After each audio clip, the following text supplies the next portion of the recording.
नमस्कार, मैं हूं संदीप चौधरी। इस वक्त की बड़ी खबर, गोवा में कांग्रेस उपाध्यक्ष राहुल गांधी नोटबंदी के बाद प्रधानमंत्री नरेंद्र मोदी पर सबसे बड़ा हमला करते दिखाई दिए। राहुल गांधी ने प्रधानमंत्री को फेंकू तक कह डाला और यह भी कहा कि 8 नवंबर को मोदी ने जनता पर फायर बॉम्बिंग की, ईमानदार लोगों पर बम गिराया और अमीरों ने जो 8 लाख करोड़ रुपए हड़प रखा है उन पर कोई कार्रवाई नहीं की। 99% लोग मोदी को झूठा कह रहे हैं। उधर प्रधानमंत्री ने संसदीय दल की बैठक में कांग्रेस पर हमला करते हुए कहा कि 1971 में इंदिरा गांधी चुनाव के डर से नोटबंदी को लागू करने की हिम्मत। ऐसे में आज का हमारा सवाल, राहुल ने क्यों कहा मोदी ने गरीबों का पैसा अमीरों को दे दिया है? तो दूसरा सवाल, मोदी ने कांग्रेस को क्यों कहा दल से बड़ा देश है? इस पर हम चर्चा करेंगे, लेकिन पहले सुनिए आज प्रधानमंत्री ने क्या कहा और राहुल ने किस तरह से अब तक का प्रधानमंत्री पर सबसे बड़ा हमला किया। सुनिए।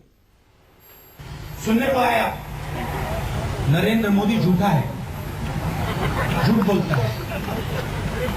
15 लाख नहीं मिले हमें, मेरा 15 लाख कहां है? झूठ बोल गया प्रधानमंत्री, फेकू है। 1971 में जबकि श्रीमती गांधी इस देश में राज करती थी, एक वांछू कमेटी बनी थी, जिस वांछू कमेटी का एक रिपोर्ट आया था और जिसमें नोटों पर पाबंदी लगाने के विषय में गंभीरतापूर्वक चर्चा की गई थी। तो कमेटी का कहना था 1946 में डीमोनेटाइजेशन हुआ तो उसमें सफलता नहीं मिली, लेकिन अगर 71 में करेंगे तो हमें बहुत बड़ी सफलता मिलेगी। कहने का तात्पर्य यह है कि 1971 में देश को इसकी जरूरत थी जो आज हमने किया है। इतने साल देर कर करके देश का कितना नुकसान किया है ये हम कल्पना कर सकते हैं। इंदिरा जी ने वायबी चौहान को पूछा कि क्या भाई, क्या कांग्रेस को आगे चुनाव लड़ना है कि नहीं लड़ना है? Chavan got the message and the recommendation was slaves. बताइए साहब, दल बड़ा कि देश बड़ा? और चर्चा के लिए हमारे साथ बीजेपी के राष्ट्रीय प्रवक्ता डॉक्टर संबित पात्रा, कांग्रेस की राष्ट्रीय प्रवक्ता शोभा ओझा, हमारे साथ समाजवादी पार्टी के प्रवक्ता तेज तर्रार वकील भी हैं, गौरव भाटिया और शिरोमणि अकाली दल के मनजिंदर सिंह सिरसा चर्चा में जुड़ चुके हैं। संबित, अब तक का सबसे बड़ा हमला राहुल गांधी का प्रधानमंत्री मोदी पर, उन्हें झूठा करार दे रहे हैं, फेकू बता रहे हैं, कह रहे हैं कि 99% ईमानदार लोगों को परेशान कर रहे हैं मोदी, फायर बॉम्बिंग कर रहे हैं 1% लोगों को बचाने के लिए, बेईमानों को बचाने के लिए।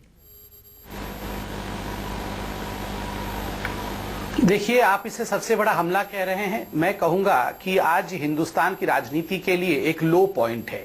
आज हिंदुस्तान की राजनीतिक विमर्श में आज एक काला दिवस है। ये हमला नहीं, ये दुर्व्यवहार है।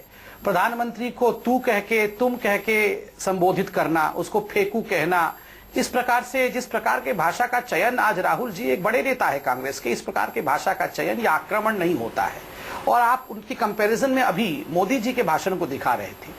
आप देखिए कितना फर्क है, दोनों बराबर हो ही नहीं सकते हैं। क्यों नहीं हो सकते हैं? भाषा के चयन को देखिए, विषय को देखिए। मोदी जी ने एक विषय को रखा। हाँ, हमारी वैचारिक संबंध अलग अलग है, हम वैचारिक रूप से अलग है, कांग्रेस और भारतीय जनता पार्टी। ठीक है, अपने विचारों को प्रस्तुत करिए। इस प्रकार के शब्दों का प्रयोग करना, तो मैं राहुल जी पर संबित पात्रा, जो राहुल मूल मुद्दा उठा रहे हैं कि काला धन कहां गया, वो कह रहे हैं काला धन यहां नहीं है, 99% देशवासी ईमानदार हैं। काला धन तो रियल एस्टेट में पड़ा हुआ है, वो विदेशी बैंकों में है।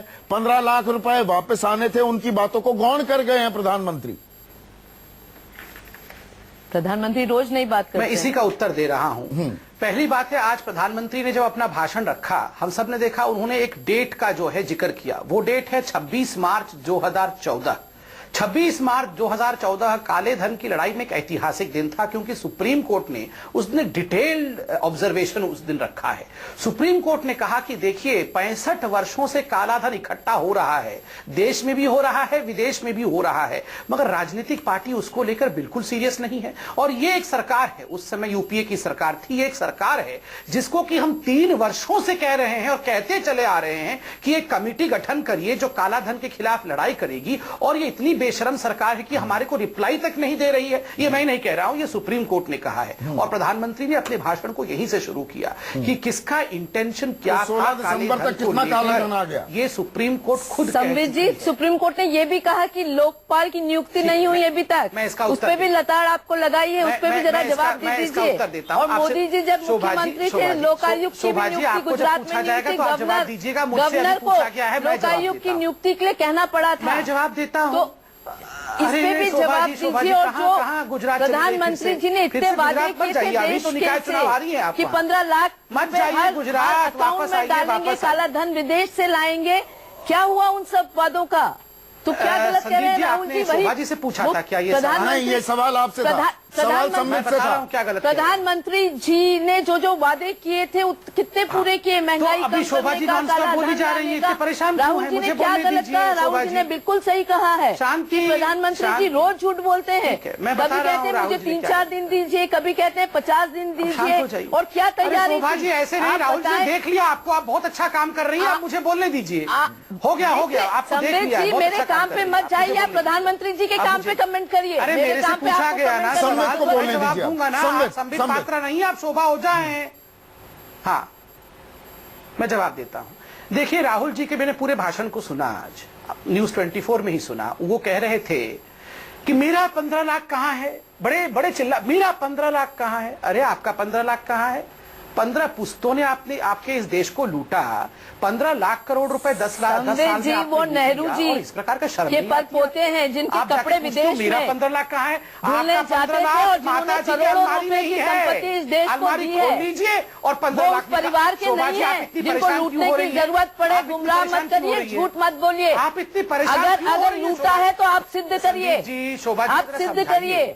वो उस परिवार के हैं, उस खानदान के हैं, नेहरू गांधी खानदान के, जिसने इस देश को दिया है, लिया नहीं है, कुछ थोड़ा सा लूटा नहीं है। कांग्रेस के सारे प्रवक्ताओं का भी हाल राहुल गांधी जैसा ही हो गया है कि जैसा राजा तैसा ही प्रवक्ता हो गया है। प्लीज माफ करिए संबित जी, सही कहा आपने, जैसा राजा वैसी प्रजा। आपके मोदी जी जैसे झूठ बोलते हैं, आप भी ठीक उसी प्रकार झूठ पे झूठ बोले जा रहे हैं, गुमराह कर रहे हैं। ठीक है, मैं सच से आपका कोई वास्ता नहीं है। मोदी जी जैसे बोल के अपने आप को धन्य महसूस करता हूँ। बिल्कुल आप धन्य महसूस करें, पर जनता जानती है किस तरह से आप लोग झूठ बोलते हैं, गुमराह करते हैं।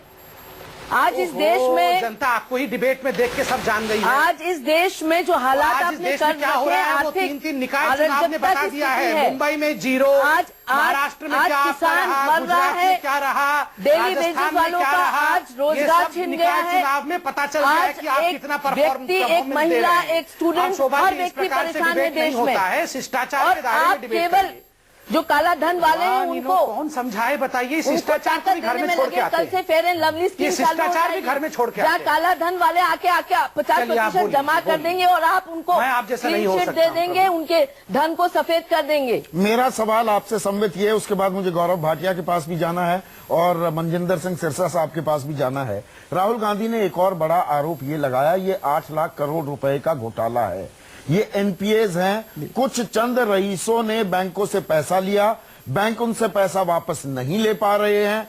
बैंकों की भरपाई के लिए 8 लाख करोड़ रुपए, क्या 15 लाख करोड़ रुपए के करीब गरीबों से, आम आदमी से, मिडिल क्लास से ले लिया। एक तरफ से खींचा, दूसरी तरफ से सींचा, बकौल राहुल गांधी।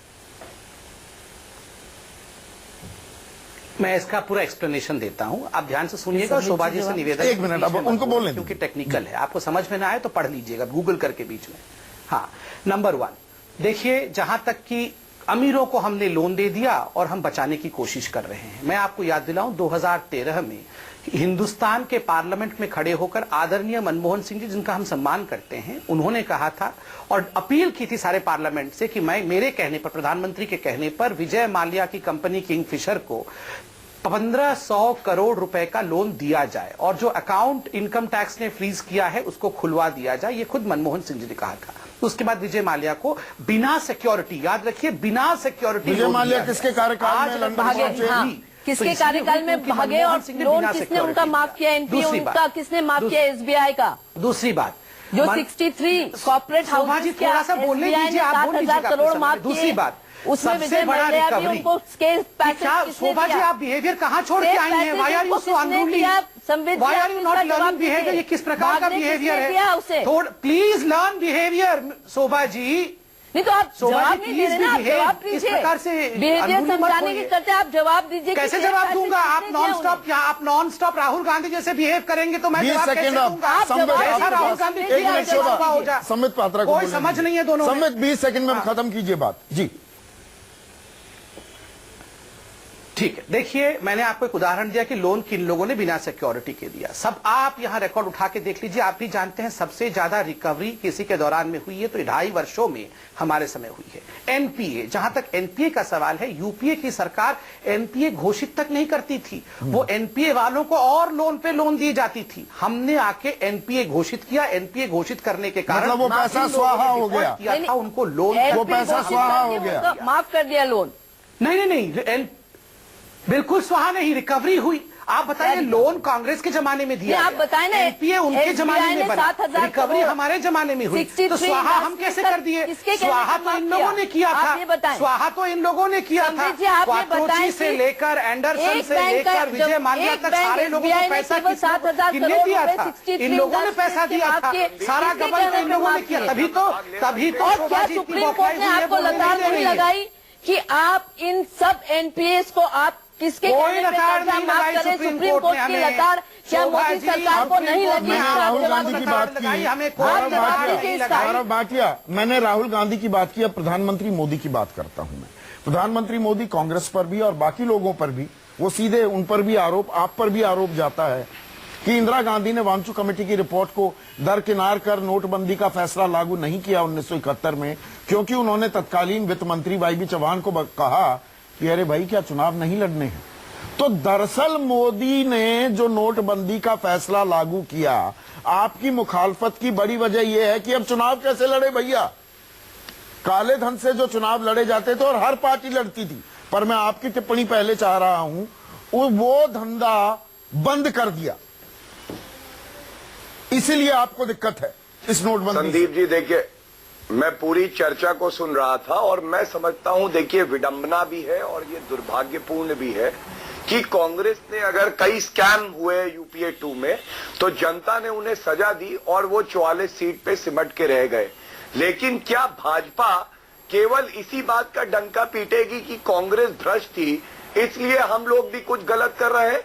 मैं समझता हूं जनता ने उनसे उम्मीद करके उनको वोट दिया और ये सर्वोच्च न्यायालय ने टिप्पणी करी कि जो ये पॉलिसी डिसीजन है डिमोनेटाइजेशन का, इसका इम्प्लीमेंटेशन बहुत ही खराब हुआ है और इससे बेहतर हो सकता था। इसमें कोई भी बहस की जरूरत नहीं है। जब सर्वोच्च न्यायालय ने कहा तथ्यों का आकलन करके, तो ये मानना होगा कि इम्प्लीमेंटेशन पुअर था। दूसरी बात जो भाजपा कहती रहती है कि हम जो है भ्रष्टाचार मुक्त भारत ला रहे हैं और काले धन के खिलाफ लड़ाई है, तो पहली बात, मोदी जी ने सारी इलेक्शन रैली में 2014 में कहा था कि 90% से ऊपर काला धन तो देश के बाहर चला गया है। उसके बारे में क्या किया भाजपा ने? ये तो आज अगर नरेंद्र मोदी या बीजेपी काला धन वापस नहीं आया, आम आदमी को 15 लाख रुपए आने थे अकाउंट में, वो अगर प्रधानमंत्री मोदी या बीजेपी या सरकार अपने पैर पर कुल्हाड़ी मार रही है तो आपको तो मुस्कुराना चाहिए। आप परेशान क्यों हैं? फिर आप परेशान क्यों हैं? फिर तो आपको राजनीतिक फायदा हो जाएगा। समाजवादी पार्टी ऐसी पार्टी नहीं है कि 100 लोगों की जान चली जाए और हम राजनीतिक फायदे में कहें कि ये तो अच्छा हुआ। मैं समझता हूं एक इंसान की जान भी अगर गई त्रुटिवश क्रियान्वित करने में तो ये बहुत दुर्भाग्यपूर्ण है। और 100 लोगों की जान जाने के बाद भी अभी संबित पात्रा के चेहरे पे मुस्कुराहट है। मैं समझता हूं अगर बाकी दलों ने सुझाव दिए हैं तो अपनी कमियों को पहचाने उन सुझाव के चलते सुधार लाए और डीमोनेटाइजेशन के फैसले का हमने स्वागत किया था, लेकिन इम्प्लीमेंटेशन खराब है। तो यार कोई गौरव भी यहाँ पर ये आरोप लगा रहे हैं, मनजिंदर सिंह सिरसा गौरव ये आरोप लगा रहे हैं कि फैसला सही भी हो, भ्रष्टाचार पर नकेल कसी जानी चाहिए, काला धन उजागर होना चाहिए, लेकिन इम्प्लीमेंटेशन कार्यान्वयन बहुत गलत है। और यही बात आप ही के नेता सुखबीर बादल भी कह रहे हैं, कार्यान्वयन में दिक्कत है ना मनजिंदर सिंह सिरसा साहब, मानेंगे ना ये बात? तो लोग खामखामे परेशान हो रहे हैं, अपने पैसे के लिए, अपना पैसा निकालने के लिए मैं मोहताज हो गया हूं, लाइनों में खड़े होने के लिए मजबूर हो गया हूं।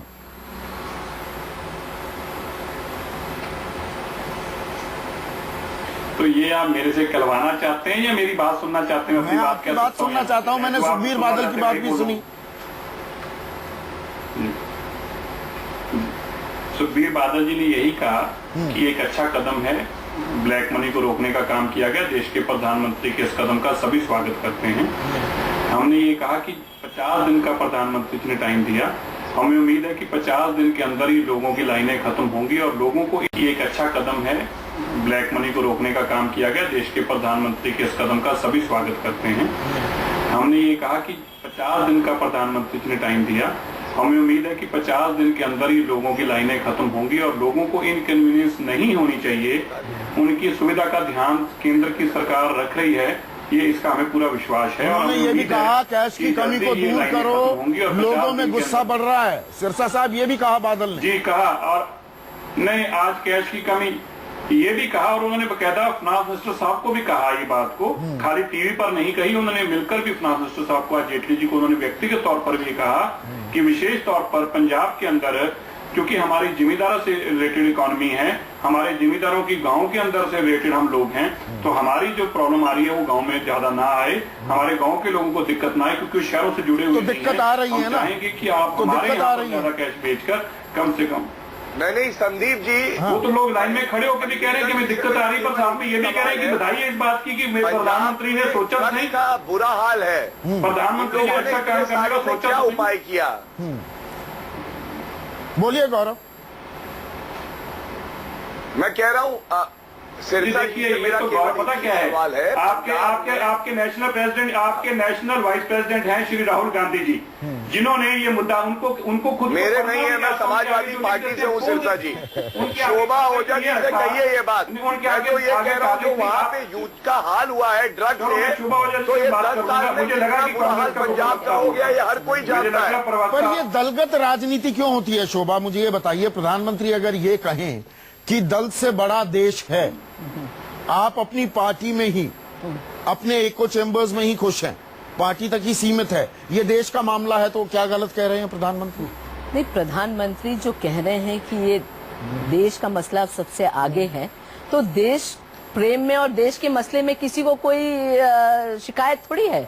देश के हित में जो भी होगा हर पॉलिटिकल पार्टी खड़ी रहेगी। प्रधानमंत्री अगर ये जताना चाहे भारतीय जनता पार्टी ने एक नया तरीका निकाल लिया है, कुछ भी गलत करो उसको देश प्रेम से जोड़ दो, और जो भारतीय जनता पार्टी के खिलाफ बोले वो देशद्रोही हो जाता है। तो ये एक टैक्टिक है, इनकी टैक्टिक्स है, पॉलिटिकल टैक्टिक्स है जो हर चीज में ये लाते हैं। काला, देखिए डिमोनेटाइजेशन की बात आप याद करिए, हर पॉलिटिकल पार्टी ने कहा था कि काला धन से लड़ाई लड़ने की बात है तो हम आपके साथ हैं, पर जो क्या तैयारी थी सरकार की, इतना बड़ा कदम उठाया। आप भी तो राजनीति कर रहे हैं ना, राहुल गांधी कहते हैं 99% देश के लोग ईमानदार हैं। बिल्कुल ईमानदार है, 99%। तो हमारी 1/4 से 1/5 इकोनॉमी शैडो इकोनॉमी क्यों है? इतना काला धन कहाँ से 1% ले आए? जो राहुल गांधी जी ने कहा कि मेजॉरिटी 99%, वो एक कहावत होती है कि हम कहते हैं कि 99% ये सही है जो कहते हैं, तो वो एक कहावत के तौर पे आप ये लेता है, पर इसका तो ये मतलब नहीं। तो क्या आप कहेंगे कि काला धन वाले कम है, ज्यादा है, और ईमानदार कम है इस देश में? क्या आप ये बोलना चाहते हैं? ये हमारे पास नहीं, मैं समझ गया। साफ तौर पे आज ईमानदार आदमी परेशान हो रहा है, काला धन वाला, तो आप बताइए कितने प्रतिशत हार्ड कैश में अपने पास पैसा रखते हैं? सम्मित माफी चाहूंगा, कंक्लूडिंग कमेंट नहीं दूंगा। शोभा ओझा, सम्मित पात्रा, गौरव भाटिया और मनजिंदर सिंह सिरसा, आप सभी का बहुत बहुत शुक्रिया। और इस वक्त की एक और अहम खबर आपको बता दें, सूत्रों के हवाले से खबर है कि बिहार नेपाल सीमा से 32 करोड़ के नए नोट बरामद किए गए हैं। साथ ही 2 लोगों के पास से 6 किलो सोना भी मिला है। बिहार के रक्सौल में आयकर की रेड में ये बड़ी बरामदगी हुई है। तो आम आदमी परेशान है नए नोटों के लिए, कतार में खड़ा है। एटीएम में कैश नहीं, बैंकों में कैश नहीं, जेब में कैश नहीं, लेकिन कालाबाजारी जो है उनके पास 32 करोड़ रुपए के नए नोट बरामद हुए हैं बिहार नेपाल सीमा पर। इसके अलावा 6 किलो सोना भी वहां पर मिला है, उनसे बरामद हुआ है।